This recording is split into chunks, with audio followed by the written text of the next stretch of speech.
40वां अध्याय। मेरा भारत लौटना। अत्यंत आनंद के साथ मैं भारत की पवित्र हवा में फिर एक बार श्वास ले रहा था। हमारा जहाज राजपूताना 22 अगस्त 1935 को मुंबई के विशाल बंदरगाह में आकर खड़ा हो गया। जहाज से उतरते ही पहले ही दिन इसका स्वाद मुझे मिल गया कि आगे आने वाला वर्ष किस प्रकार मुझे अनवरत रूप से व्यस्त रखने वाला है। बंदरगाह पर मित्रगण फूलमाला लिए स्वागत के लिए खड़े थे। शीघ्र ही ताजमहल होटल के मेरे कक्ष में प्रेस संवाददाताओं और फोटोग्राफरों का तांता लग गया। मुंबई शहर मेरे लिए नया था। मुझे यह शहर उत्साहपूर्ण आधुनिक वातावरण से भरपूर लगा। इसमें अनेक प्रकारों से पाश्चात्य जगत का अनुकरण किया गया था। प्रशस्त मार्गों के दोनों ओर पंक्तिबद्ध ताड़ वृक्ष खड़े थे। भव्य सरकारी इमारतें पुराने मंदिरों के साथ प्रतिस्पर्धा कर रही थीं। परंतु यहां दृश्यावलोकन के लिए हम लोग बहुत कम समय दे पाए, क्योंकि अपने गुरु तथा अन्य आत्मीय जनों से मिलने के लिए मैं अधीर हो रहा था। अपनी फोर्ड कार को सामान के डिब्बे में चढ़ाकर हम रेलगाड़ी से कोलकाता की ओर चल पड़े। जब हम हावड़ा स्टेशन पहुंचे, तब वहां हमारा स्वागत करने के लिए इतनी विशाल भीड़ उपस्थित थी कि कुछ समय के लिए तो हम गाड़ी से नीचे ही नहीं उतर सके। कासिम बाजार के युवा नरेश और मेरा भाई विष्णु स्वागत समिति का नेतृत्व कर रहे थे। जिस प्रेम भाव के साथ और जिस विशाल स्तर पर हम लोगों का स्वागत किया गया, उसकी मैंने कभी स्वप्न में भी कल्पना नहीं की थी। आगे आगे कारों और मोटरसाइकिलों की एक कतार चल रही थी। ढोलकों और शंखों की आनंदपूर्ण ध्वनि हो रही थी, और इस सब के बीच फूल मालाओं से सिर से पैर तक लदे श्री राइट, मिस ब्लेज और मैं एक कार में बैठे धीरे धीरे अपने पिताजी के घर की ओर बढ़ रहे थे। मेरे वृद्ध पिताजी ने मुझे इस प्रकार प्रगाढ़ आलिंगन में बांध लिया मानो मैं मरकर फिर जीवित हो गया हूं। काफी समय तक हम दोनों एक दूसरे को देखते रहे। आनंद के अतिरेक के कारण दोनों के ही मुंह से कोई शब्द नहीं निकल पा रहा था। भाई और बहनें, चाचा और चाचियां, चचेरे भाई बहन, कई वर्ष पहले मेरे छात्र रह चुके लोग, पुराने मित्रगण, सब मुझे घेरे खड़े थे, और कोई भी ऐसा नहीं था जिसकी आंखें नम ना हों। उस प्रेमपूर्ण पुनर्मिलन का दृश्य अब पुरानी स्मृतियों में संचित हो गया है, परंतु मेरे मानस पटल पर अभी भी वह स्पष्ट रूप से अंकित है। मेरे लिए वह अविस्मरणीय है। श्री युक्तेश्वर जी के साथ पुनर्मिलन का वर्णन करने के लिए तो मेरे पास शब्द ही नहीं है। उस बारे में मेरे सचिव के वर्णन पर ही संतुष्ट होना पड़ेगा। अपनी यात्रा दैनंदिनी में श्री राइट ने लिखा है, आज सर्वोच्च आशा एवं उत्कंठा अपने मन में लिए मैं योगानंद जी को कार से कोलकाता से श्रीरामपुर ले गया। रास्ते में विभिन्न प्रकार की दुकानें थीं। उनमें एक वह भी थी जहां योगानंद जी अपने कॉलेज के दिनों में प्रायः नाश्ता पानी करने जाया करते थे। अंततः हम लोग एक संकरी गली में घुसे, जिसके दोनों ओर दीवारें थीं। फिर बाईं ओर मुड़ते ही सामने श्री युक्तेश्वर जी का दुमंजिला आश्रम, जिसकी जाली लगी हुई ऊपर की बालकनी कुछ आगे को निकली हुई थी। वहां शांतिपूर्ण एकांत था। गंभीर भक्तिभाव के साथ मैं योगानंद जी के पीछे पीछे दीवारों से घिरे आंगन में गया। हमारे हृदय तेजी से धड़क रहे थे। सीमेंट की पुरानी सीढ़ियों से, जिन पर निसंशय ही असंख्य साधक चले थे, हम लोग ऊपर जाने लगे। जैसे जैसे हम आगे बढ़ते जा रहे थे, वैसे वैसे हमारी उत्कंठा बढ़ती जा रही थी। हमारे सामने सीढ़ियों के सिरे पर चुपचाप आकर खड़े हुए वे महापुरुष स्वामी श्री युक्तेश्वर जी वहां खड़े किसी महान ऋषि के समान लग रहे थे। उनके परम पावन सानिध्य में खड़े होने के सौभाग्य के बोध से मेरा हृदय अत्यधिक आनंद से भर उठा।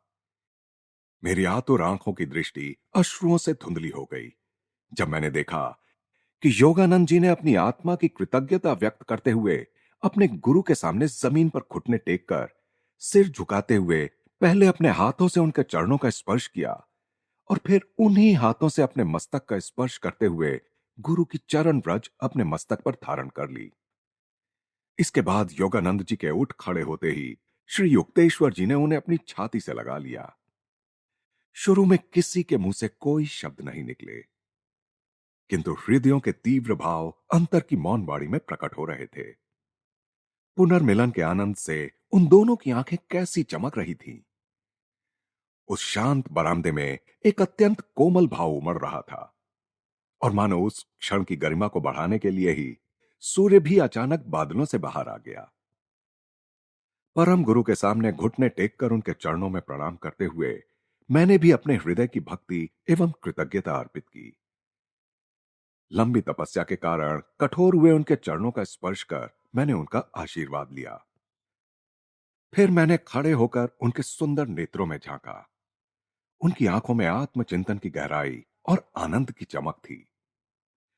हम सभी ने उनके बैठक खाने में प्रवेश किया, जो एक ओर से पूरी तरह उस बालकनी की ओर खुला था जिसे सर्वप्रथम हमने सड़क से देखा था। श्री युक्तेश्वर जी सीमेंट के फर्श पर बिछे एक गद्दे पर एक पुराने दीवान का सहारा लेकर बैठ गए। योगानंद जी और मैं उनके चरणों के पास ही चटाइयों पर बैठ गए, जहां आराम से सहारा लेकर बैठने के लिए भगवे रंग के तकिए रखे थे।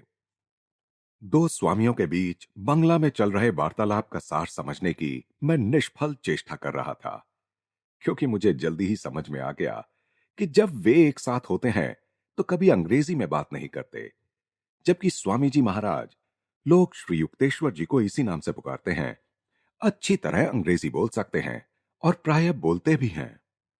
परंतु उस दिव्य महापुरुष की मन को उल्लसित कर देने वाली मुस्कुराहट और तेजस्वी आंखों से ही उनकी संत प्रकृति को मैंने आसानी से पहचान लिया। चाहे वे हंस हंस कर बातें कर रहे हों या गंभीर वार्तालाप कर रहे हों, उनके वाक्यों में वह अधिकार की दृढ़ता स्पष्ट रूप से दृष्टिगोचर हो रही थी, जो ज्ञानी संतों का लक्षण है, जो जानते हैं कि वे जानते हैं, क्योंकि वे ईश्वर को जानते हैं। श्री युक्तेश्वर जी का गहन ज्ञान, उनकी ध्येय निष्ठा और उनका दृढ़ निश्चय हर प्रकार से व्यक्त हो रहा था। उन्होंने अत्यंत सादे वस्त्र पहन रखे थे, केवल धोती और कुर्ता, जो कभी गेरुए रंग में रंगे गए थे, परंतु अब फीके भगवे लग रहे थे। बीच बीच में मैं अत्यंत श्रद्धा और भक्तिभाव के साथ उन्हें निहारता रहता था, और मैंने देखा कि उनका शरीर बड़ा और सुगठित है, जो संन्यास्त जीवन की तपश्चर्या और त्याग से कठोर बन गया है। उनकी देह भंगिमा भव्य है। चलते समय उनका शरीर सीधा रहता है और उनकी चाल में शालीनता है। उनकी उल्लासपूर्ण ठहाकेदार हंसी सीधे छाती की गहराइयों से आती है, जिसके कारण उनका पूरा शरीर हिलता और थरथराता है। उनके गंभीर चेहरे पर कुछ ऐसा तेज है कि उन्हें देखते ही उनके दैवी सामर्थ्य की स्पष्ट कल्पना हो जाती है। बीचों बीच विभक्त किए हुए केश माथे के आसपास सफेद हैं, और अन्य स्थानों पर कहीं रजतीय सुनहरे हैं तो कहीं रजतीय काले, और कंधों पर आकर घुंघराली लटों का रूप ले लेते हैं। उनकी दाढ़ी मूछें पतली सी हैं, और इनसे उनके मुखमंडल की शोभा और भी बढ़ती प्रतीत होती है। उनका ललाट पीछे की ओर चढ़ता गया है, जैसे आसमान की ओर चढ़ रहा हो। उनकी आंखें काली हैं और उनमें आकाशी नीली आभा है। नाक काफी बड़ी और कुछ मोटी सी है, जिसे वे जब खाली बैठे हों तो बच्चों की भांति अपनी उंगलियों से हिलाते डुलाते रहते हैं। जब वे शांत बैठे हों तब उनका मुख दृढ़ और कठोर लगता है, परंतु उसमें कोमलता की सूक्ष्म झलक भी दिखाई देती है। कमरे में चारों ओर दृष्टि दौड़ाकर मैं समझ गया कि भौतिक सुख सुविधाओं के प्रति उनकी अनासक्ति ही उसकी जर्जर सी अवस्था का कारण है। लंबे कमरे की सफेद दीवारों पर हवा पानी के प्रभाव से धब्बे पड़े हैं, और कहीं कहीं नीचे के पलस्तर की फीके नीले रंग की धारियां दिखाई दे रही हैं। कमरे में एक तरफ भक्ति भाव से अर्पित सादी सी पुष्पमाला से सजी हुई लाहिड़ी महाशय की फोटो टंगी हुई है। योगानंद जी की भी एक पुरानी फोटो टंगी हुई है। यह फोटो उस समय की है जब योगानंद जी पहली बार बॉस्टन पहुंचे थे। फोटो में योगानंद जी धर्म सम्मेलन में भाग लेने वाले अन्य प्रतिनिधियों के साथ खड़े हैं। वहां प्राचीनता और आधुनिकता का एक अद्भुत संगम दिखाई पड़ता है। शीशे का एक विशाल फानूस लटक रहा है, पर बहुत दिनों से उसका प्रयोग न होने के कारण मकड़ी के जालों से ढंक सा गया है, और दीवार पर वर्तमान वर्ष का कैलेंडर टंगा हुआ है। संपूर्ण कमरे में शांति और सुख की महक है। बालकनी से बाहर ताड़ के ऊंचे ऊंचे वृक्ष मौन प्रहरी की भांति खड़े दिखाई देते हैं। श्री युक्तेश्वर जी के ताली बजाने भर की देर है कि तत्क्षण ही कोई ना कोई बाल शिष्य उनकी आज्ञा शिरोधार्य करने के लिए पहुंच जाता है। बाल शिष्यों में एक है प्रफुल्ल। इस दुबले पतले बालक के लंबे लंबे काले बाल हैं, चमकदार काली आंखें हैं और अत्यंत मधुर मुस्कान उसके होठों पर खेलती रहती है। जब वह मुस्कुराता है तो उसके मुख के कोने ऊपर की ओर उठ जाते हैं और आंखें चमकने लगती हैं, जैसे सांध्य प्रकाश के समय आसमान में तारे और दूज का चांद अचानक साथ साथ निकल आए हों।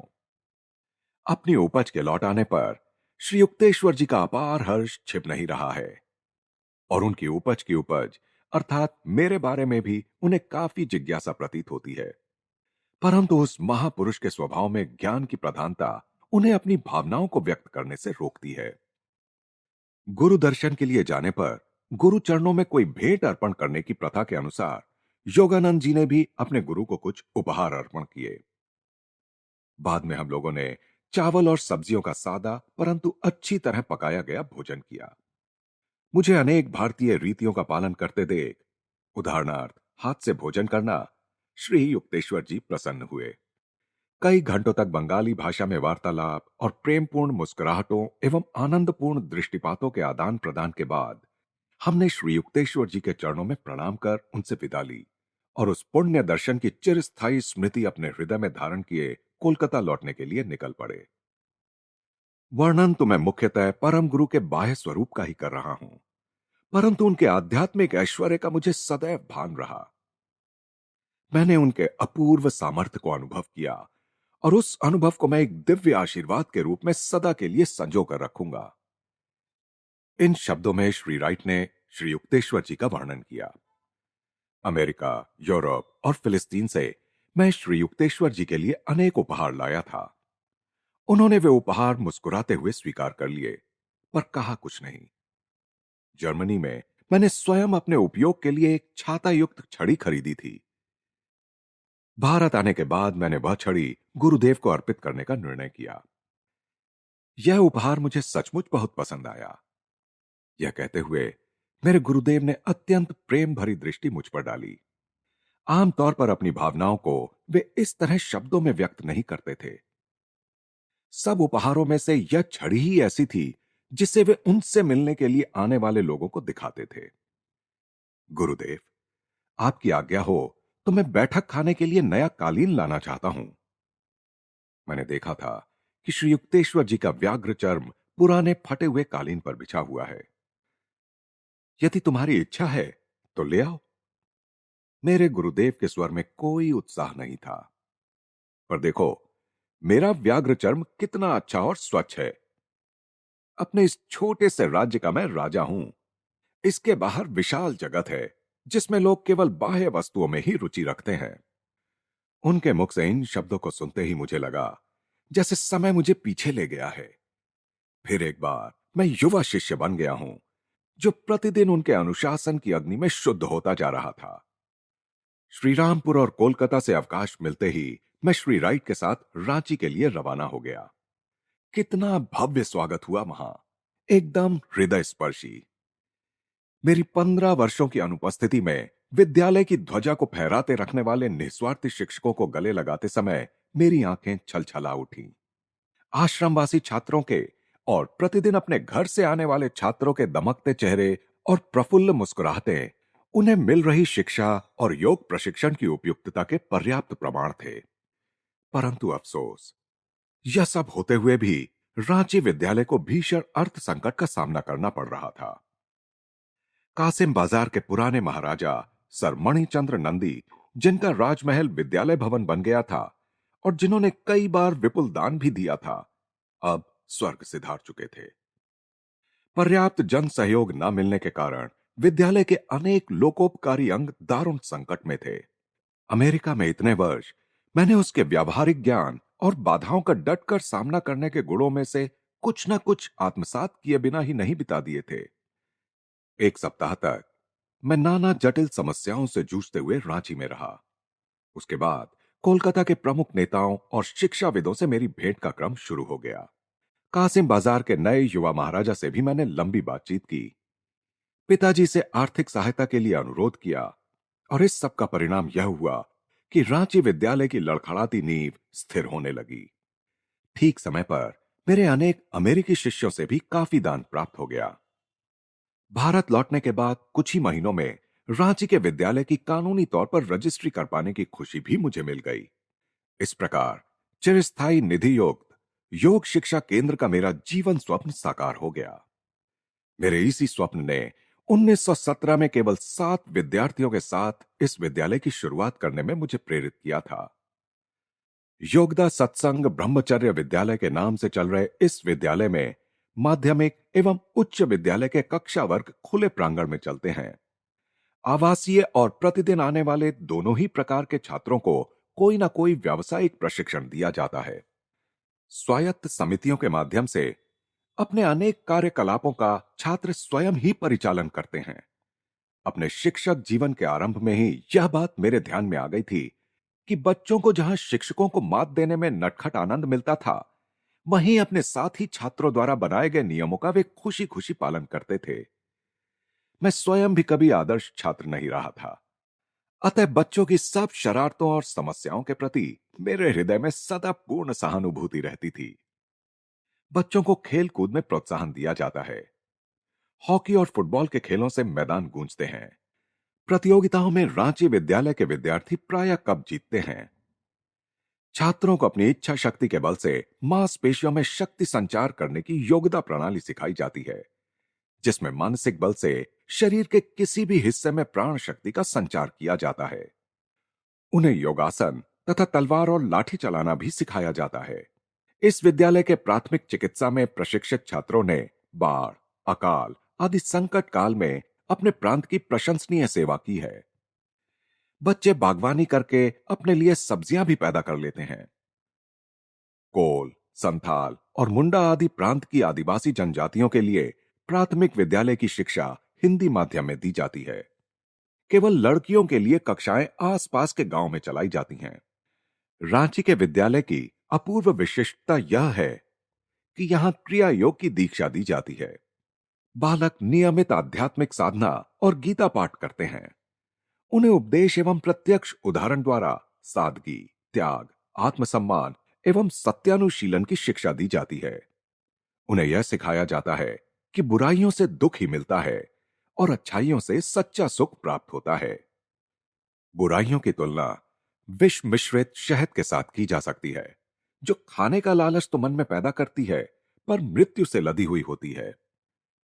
एकाग्रता की प्रविधियों के अभ्यास द्वारा शरीर एवं मन की चंचलता को अपने वश में कर लेने की प्रक्रिया के आश्चर्यजनक परिणाम सामने आए हैं, जिसके कारण रांची में 9-10 वर्ष के छोटे से बालक का घंटे भर या उससे भी अधिक समय तक स्थिर आसन में आध्यात्मिक नेत्र पर स्थिरतापूर्वक दृष्टि लगाए बैठे दिखाई देना कोई नई बात नहीं है। बगीचे में एक शिव मंदिर है, जिसमें परम पूज्य लाहिड़ी महाशय का चित्र भी प्रतिष्ठापित है। आम्र वृक्षों की घनी छाया में दैनिक प्रार्थनाएं एवं शास्त्राध्ययन होता है। विद्यालय के अहाते में एक और स्थित योगदा सत्संग सेवाश्रम हजारों गरीबों की निःशुल्क चिकित्सा एवं शल्य चिकित्सा करता है तथा उन्हें निःशुल्क दवाइयां भी देता है। रांची समुद्र तल से 2000 फीट की ऊंचाई पर बसा है। वहां की जलवायु समशीतोष्ण है। विद्यालय 20 एकड़ भूमि में बसा है। यह भूमि स्नान योग्य एक बड़े तालाब के साथ है, जिस पर बना हुआ बगीचा भारत के सर्वोत्कृष्ट निजी बगीचों में से एक है।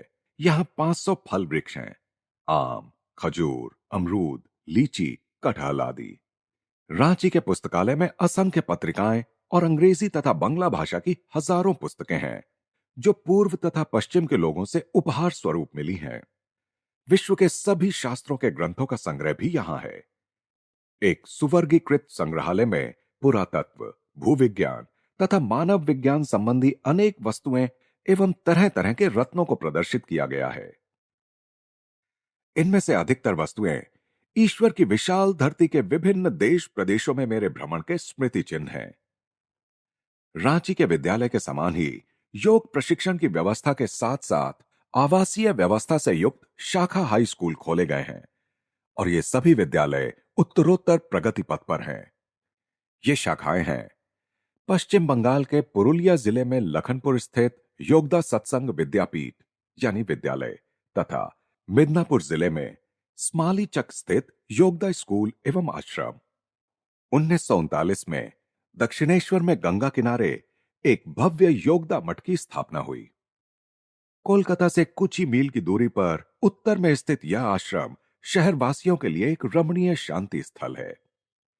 दक्षिणेश्वर स्थित यह मठ योगदा सत्संग सोसाइटी उसके सारे विद्यालयों तथा भारत के विभिन्न स्थानों में स्थित उसके केंद्रों एवं आश्रमों का मुख्यालय है। योगदा सत्संग सोसाइटी कानूनी तौर पर अमेरिका में कैलिफोर्निया के लॉस एंजलिस शहर में स्थित इसके अंतर्राष्ट्रीय मुख्यालय सेल्फ रियलाइजेशन फेलोशिप से संबद्ध है।